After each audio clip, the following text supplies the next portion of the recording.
Sir, തിരുവനന്തപുരത്തെ outer ring road, Ernakulam bypass, Kollam Chenkotta greenfield എന്നീ ദേശീയപാതകൾക്ക് മാത്രമായി 2370 കോടി രൂപയുടെ സാമ്പത്തിക ബാധ്യതയാണ് കേരളം ഏറ്റെടുത്തിട്ടുള്ളത്. കേരളത്തിൻ്റെ കാർഷിക മേഖലയ്ക്കും വ്യാപാര മേഖലയ്ക്കും ടൂറിസം മേഖലയ്ക്കും വലിയ കുതിച്ചുചാട്ടം ഉണ്ടാക്കാൻ പോകുന്ന വയനാട് തുരങ്കപാതയ്ക്കായിട്ട് 2134 കോടി രൂപയാണ് നമ്മൾ സംസ്ഥാനം മാറ്റിവെക്കുന്നത്. സർ, സംസ്ഥാനത്ത് പൊതുമരാമത്ത് വകുപ്പിന് കീഴിലുള്ള 29,522 കിലോമീറ്റർ റോഡിൽ 17,483 കോടി BMC നിലവാരത്തിലേക്ക് ഉയർത്തിയിട്ടുണ്ട്.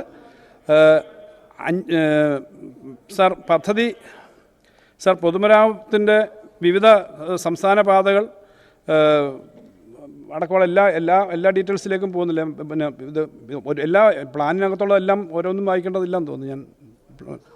സാർ, സംസ്ഥാനത്ത് DSR പുതുക്കി നിശ്ചയിക്കുന്നു. സാർ, പൊതുമരാമത്ത് വകുപ്പിൻ്റെ റേറ്റുകൾ 2018 DSRൽ നിന്നും 2021 ഷെഡ്യൂളിലേക്ക് അടിയന്തരമായിട്ട് പുതുക്കി നിശ്ചയിക്കും എന്നുള്ളത് പിന്നെ ഇവിടെ അറിയിക്കാൻ സാർ, ശബരിമല റോഡ് പദ്ധതി, കണ്ണൂർ, കോഴിക്കോട്, ആലപ്പുഴ, കൊല്ലം, തിരുവനന്തപുരം എന്നീ 5 നഗരങ്ങളിലെ പ്രധാനപ്പെട്ട പദ്ധതി, അത് കിഫ്ബി സഹായത്തോടെ 48 പദ്ധതികൾക്കായി 5207.43 കോടിയുടെ അനുമതി ലഭ്യമാക്കി ഓരോ ഘട്ടമായി വികസിച്ച് വരികയാണ്. അതിൻ്റെ എല്ലാ ഡീറ്റെയിൽസും ഞാൻ വായിക്കുന്നില്ല, വായിച്ചായിട്ട് കണക്കാക്കുമെന്ന് ഞാൻ പ്രതീക്ഷിക്കുന്നു.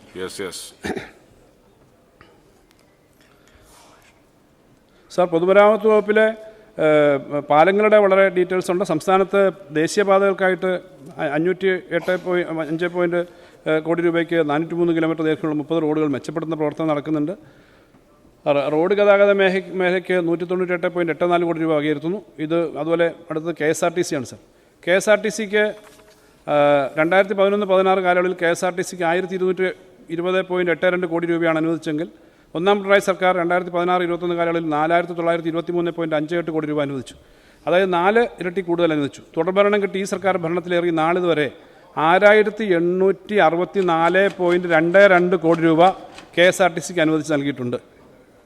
ഇത് 2011-16 കാലയളവിനേക്കാൾ 5.6 മടങ്ങും 2016-21 കാലയളവിനേക്കാൾ 1.4 മടങ്ങും അധികമാണ്. 2016 കാലയളവ് മുതൽ KSRTCക്ക് 11,787.8 കോടി രൂപയാണ് ഈ രണ്ട് LDF സർക്കാരുകളുടെ കാലയളവിൽ നൽകിയിട്ടുള്ളത്. സാർ, KSRTCക്ക് അടിസ്ഥാന സൗകര്യ വികസനം, ഡിപ്പോകളും വർക്ക്ഷോപ്പുകളുടെ ആധുനികവൽക്കരണം, ഗവേണൻസ് പ്രവർത്തനങ്ങൾ തുടങ്ങിയ വികസന പദ്ധതിക്കായിട്ട് ഈ സർക്കാരിൻ്റെ കാലയളവിൽ 178.96 കോടി വെച്ചിട്ടുണ്ട്. സാർ, 2024 ആരംഭത്തിലുണ്ടായിരുന്ന ദിവസേനയുള്ള ഓഫ് റോഡ് ബസ്സുകളുടെ എണ്ണം 900-ൽ നിന്നും 500-ൽ താഴെയാക്കി കുറയ്ക്കാൻ കഴിഞ്ഞിട്ടുണ്ട്. സാർ, പഴയ ബസ്സുകൾക്ക് പകരം ആധുനിക ഡീസൽ BS6 ബസ്സുകൾ വാങ്ങുന്നതിനായി 107 കോടി രൂപ വകയിരുത്തുന്നു KSRTCക്ക്. സാർ, ഇടുക്കി ജില്ലാ ആസ്ഥാനത്ത് ചെറുതോണിയിൽ KSRTC ഡിപ്പോ പ്രവർത്തനക്ഷമമാക്കി ബസ് സർവീസ് ആരംഭിക്കുന്നതിന് ഈ വർഷം തന്നെ ആരംഭിക്കും. അതിനാവശ്യമായിട്ടുള്ള തുക വകയിരുത്തിയിട്ടുണ്ട്. മാത്രം പറഞ്ഞാൽ മതി. സമയത്തിൻ്റെ ഇനിയും. സാർ, ഹൈഡ്രജൻ ഇന്ധന വാഹനങ്ങൾ പൈലറ്റ് ചെയ്യുന്നതിനും ഇലക്ട്രിക് വാഹനങ്ങളെ ജനപ്രിയമാക്കുന്നതിനും ഹരിത ഗതാഗത സംരംഭങ്ങൾ നിറവേറ്റുന്നതിനും പ്രവർത്തനങ്ങൾ മെച്ചപ്പെടുത്തുന്നതിനായി മൊബിലിറ്റി പ്രൊമോഷൻ ഫണ്ടിന് 8.56 കോടി രൂപ വകയിരുത്തുന്നു. Palakkad Chittur private bus stand നിർമ്മാണത്തിന് 2 കോടി രൂപ വകയിരുത്തുന്നു. സാർ, ഉൾനാടൻ ജലഗതാഗത വികസനത്തിനായി 133.02 കോടി രൂപ വകയിരുത്തുന്നു. ഇന്ധനക്ഷമതയുള്ള ബോട്ടുകൾ വാങ്ങുന്നതിനും കടത്ത സർവീസുകൾ വിപുലീകരിക്കുന്നതിനായി 25.11 കോടി രൂപ വകയിരുത്തുന്നു. തീരദേശ ഉദ്ഘാടന നാവിഗേഷൻ വകുപ്പിൻ്റെ പ്രവർത്തനങ്ങൾക്കായി 95.27 കോടി രൂപ വകയിരുത്തുന്നു.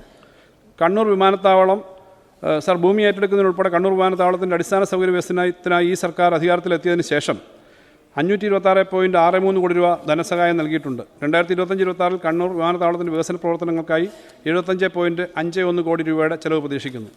സാർ, 25-26 സാമ്പത്തിക വർഷം കൊച്ചി മെട്രോയ്ക്ക് 289 കോടി രൂപ ലഭ്യമാക്കുന്നതാണ്. കൊച്ചി മെട്രോ ഫേസ് 2 പദ്ധതി തയ്യാറാക്കുന്നതിന് നടപടി സ്വീകരിച്ചു വരുന്നു. കൊച്ചിയിലെ സംയോജിത ജലഗതാഗതത്തിൻ്റെ EAP ഘടകമായ 159.60 കോടി രൂപ വകയിരുത്തുന്നു. സാർ, അടിയന്തര സാഹചര്യങ്ങൾ നേടുന്നതിനും വിനോദസഞ്ചാരത്തിനുമായിട്ടുള്ള ഹെലിപോർട്ടുകളും ഹെലിപ്പാഡുകളും വികസിപ്പിക്കുന്നതിന് 10 കോടി രൂപ വെക്കുന്നു.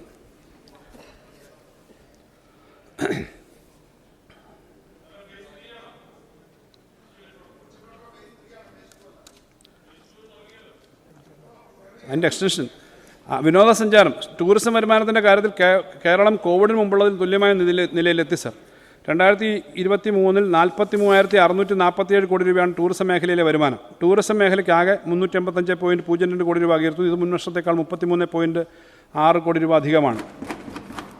KRDC 13 കോടി രൂപ സർ അനുവദിക്കുന്നു. സർ, ഡൽഹി മുംബൈ മാതൃകയിൽ ഹൈദരാബാദിൽ കേരള ഹൗസ് സ്ഥാപിക്കുന്നതിന് പ്രാഥമികമായിട്ട് 5 കോടി രൂപ വകയിരുത്തുന്നു.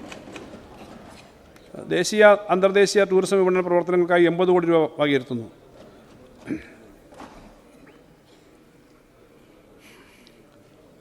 സർ, സംസ്ഥാനത്തെ അതിഥി മന്ദിരങ്ങൾ, യാത്രീ നിവാസികൾ, കേരള ഹൗസുകൾ എന്നിവയുടെ നവീകരണത്തിനും അതിഥി മന്ദിരങ്ങൾക്ക് പുതിയ കെട്ടിടം നിർമ്മിക്കുവാനും പൈതൃക അതിഥി മന്ദിരങ്ങൾ പുനരുദ്ധരിക്കാനും 30 കോടി രൂപ വകയിരുത്തുന്നു. ഇത് മുൻവർഷത്തെ വിഹിതത്തേക്കാൾ 10 കോടി രൂപ അധികമാണ്. Muziris heritage and spice route, river cruise heritage, spice route പ്രോജക്റ്റുകൾ എന്നിവ നടപ്പിലാക്കുന്നതിന് 14 കോടി രൂപ വകയിരുത്തുന്നു. ഓർഡർ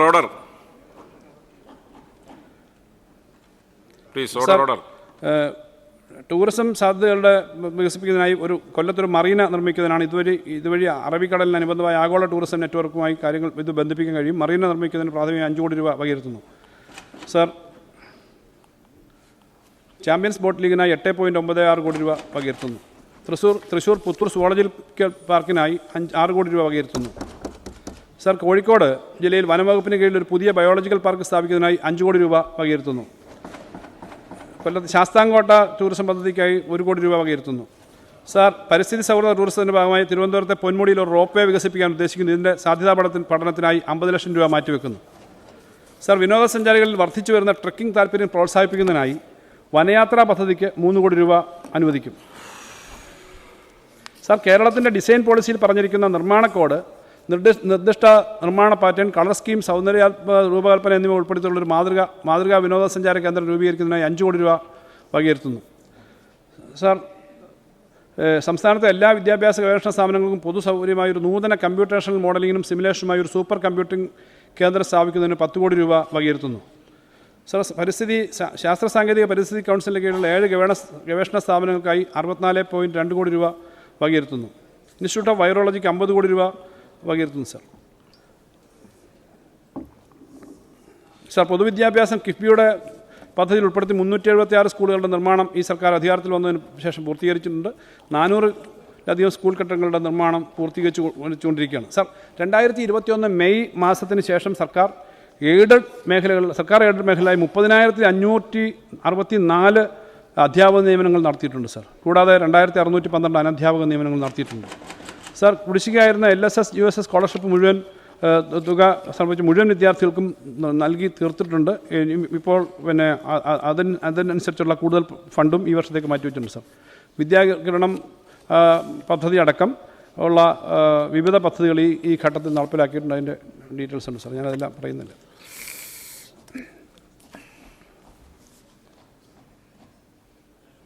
സാർ, ബാരിയർ ഫ്രീ എടുത്തു പറയേണ്ടതെന്ന് വെച്ചാൽ ബാരിയർ ഫ്രീ സ്കൂൾ സൗകര്യത്തിനായിട്ട് 10 കോടി രൂപ വെക്കുന്നുണ്ട്. സാർ, കേരളത്തിലെ അക്കാഡമിക് വിവിധ ഘടകങ്ങൾ ചേർന്ന അക്കാഡമിക് വികസന പദ്ധതിക്കായി 37.8 കോടി രൂപ വകയിരുത്തുന്നു. വിദ്യാർത്ഥി കേന്ദ്രീകൃത പദ്ധതിക്കായിട്ട് സ്കൂളിൽ 44 കോടി രൂപ വകയിരുത്തുന്നു. സൗജന്യ സ്കൂൾ യൂണിഫോം പദ്ധതിക്കായി 150.34 കോടി രൂപ വകയിരുത്തുന്നു. മാനസിക വെല്ലുവിളികൾ നേരിടുന്ന കുട്ടികൾക്ക് പരിചരണം നൽകുന്ന സ്ഥാപനങ്ങൾക്ക് സാമ്പത്തിക സഹായം നൽകുന്നതിനായി 62 കോടി രൂപ വകയിരുത്തുന്നു. കൈറ്റിൻ്റെ പ്രവർത്തനത്തിനായി 38.5 കോടി രൂപ വകയിരുത്തുന്നു.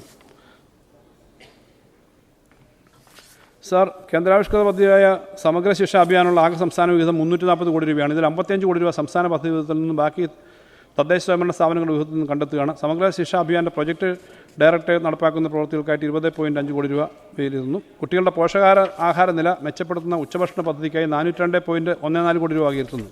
ഇതിൽ കേന്ദ്രവിഹിതത്തിന് ആനുപാതികമായിട്ടുള്ള സംസ്ഥാന വിഹിതമായിട്ടുള്ള 150 കോടി രൂപയും പാൽമുട്ട ഉൾപ്പെടെയുള്ള അധിക ചെലവുകൾക്കായി 252.14 കോടി രൂപയും വകയിരുത്തുന്നു.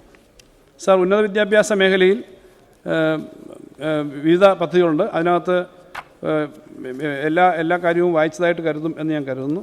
സാർ, എല്ലാ സർവകലാശാലയുടെയും കേരള സർവകലാശാലയുടെ വിവിധ പ്രവർത്തനങ്ങൾക്ക് 37.2 കോടി രൂപ, കോഴിക്കോട് സർവകലാശാലയ്ക്ക് 33.8 കോടി രൂപ, മഹാത്മാഗാന്ധി സർവകലാശാലയ്ക്ക് പദ്ധതി വിഹിതമായി 38.4 കോടി രൂപ, ശങ്കരാചാര്യ സർവകലാശാലയ്ക്ക് 22.05 കോടി രൂപ, കണ്ണൂർ സർവകലാശാലയ്ക്ക് 34 കോടി രൂപ, ലീഗൽ സ്റ്റഡീസ് 12.2 കോടി രൂപ എന്നിങ്ങനെ വിലയിരുത്തുന്നു. സാർ, തുഞ്ചത്തെഴുത്തച്ഛൻ മലയാള സർവകലാശാലയുടെ കെട്ടിട നിർമ്മാണം, വിദ്യാർത്ഥികൾക്കായിട്ടുള്ള ഹോസ്റ്റൽ നിർമ്മാണം തുടങ്ങിയ വിവിധ പ്രവർത്തനങ്ങൾക്ക് 11.35 കോടി രൂപ വകയിരുത്തുന്നു. ഉന്നത വിദ്യാഭ്യാസ മേഖലയിൽ മികവിൻ്റെ കേന്ദ്രങ്ങൾ സ്ഥാപിക്കുന്നതിനായി 13.4 കോടി രൂപ വെക്കുന്നു. സാർ, ഒരു പുതിയ പദ്ധതി ഗവേഷണ രംഗത്ത് പ്രഖ്യാപിക്കുകയാണ് സർ. സർ, സംസ്ഥാനത്തെ വിവിധ സർവകലാശാലകളിലും ഗവേഷണ കേന്ദ്രങ്ങളിലും പ്രവേശനം നേടിയിട്ടുള്ള റെഗുലർ ഫുൾ ടൈം ഗവേഷണ വിദ്യാർത്ഥികളിൽ മറ്റു ഫെലോഷിപ്പുകളോ ധനസഹായം ലഭിക്കാത്തയോ ആയിട്ടുള്ള വിദ്യാർത്ഥികൾക്ക് പ്രതിമാസം 10,000 രൂപ വെച്ച് ഫെലോഷിപ്പ് നൽകുന്നതാണ് സർ. ഇതിനായി CM റിസർച്ചേഴ്സ് സ്കോളർഷിപ്പ് എന്ന പുതിയ പദ്ധതി പ്രഖ്യാപിക്കുന്നു. 2025-26 20 കോടി രൂപ ഇതിനായിട്ട് വകയിരുത്തുന്നു. സർ, ചരിത്ര ഗവേഷണ കൗൺസിലിന് 13 കോടി രൂപ, അസാപ്പ് പ്രവർത്തനങ്ങൾക്ക് 35.10 കോടി രൂപ എന്നിവ വിലയിരുത്തുന്നു സർ. ശ്രീനാരായണ ഗുരു ഓപ്പൺ സർവകലാശാലയ്ക്ക് സ്വന്തം ഭൂമി ഈ വർഷം തന്നെ വാങ്ങി കെട്ടിടം പണി ആരംഭിക്കാൻ കഴിയുമെന്നാണ് പ്രതീക്ഷിക്കുന്നത്. ഇതിനായിട്ട് 30 കോടി രൂപ വകയിരുത്തുന്നു സർ. അർഹരായ കോളേജ് വിദ്യാർത്ഥികൾക്ക് വിവിധ സ്കോളർഷിപ്പ് നൽകുന്നതിനായി 36.70 കോടി രൂപ വകയിരുത്തുന്നു സർ. റൂസ പദ്ധതിയുടെ സംസ്ഥാന വിഹിതമായി 30 കോടി രൂപ വകയിരുത്തുന്നു. സാങ്കേതിക വിദ്യാഭ്യാസ മേഖലയുടെ വിവിധ പ്രവർത്തനങ്ങൾക്കായി 266.30 കോടി രൂപ വകയിരുത്തുന്നത് മുൻ വർഷത്തേക്കാളും 19 കോടി രൂപ അധികമാണ്. കൊച്ചി ശാസ്ത്ര സാങ്കേതിക സർവകലാശാലയുടെ പ്രവർത്തനങ്ങൾക്കായി 31.25 കോടി രൂപ, ഇതും കഴിഞ്ഞ വർഷത്തേക്കാൾ 45 കോടി രൂപ അധികമാണ്. APJ അബ്ദുൽ കലാം സർവകലാശാലയ്ക്ക് 24.10 കോടി വകയിരുത്തുന്നു. സർ, IHRDക്ക് 32.50 കോടി വകയിരുത്തുന്നു. പുതിയ ക്യാമ്പസ് ഇൻഡസ്ട്രിയൽ പാർക്കുകൾ ഡെവലപ്പ് ചെയ്യുന്നതിനായിട്ട് 10 കോടി രൂപ അധികമായി വകയിരുത്തുന്നു. എഞ്ചിനീയറിംഗ് കോളേജുകൾക്ക് 40.30 കോടിയും സർക്കാർ പോളിടെക്നിക് വികസന പ്രവർത്തനത്തിന് 42.89 കോടിയും വകയിരുത്തുന്നു.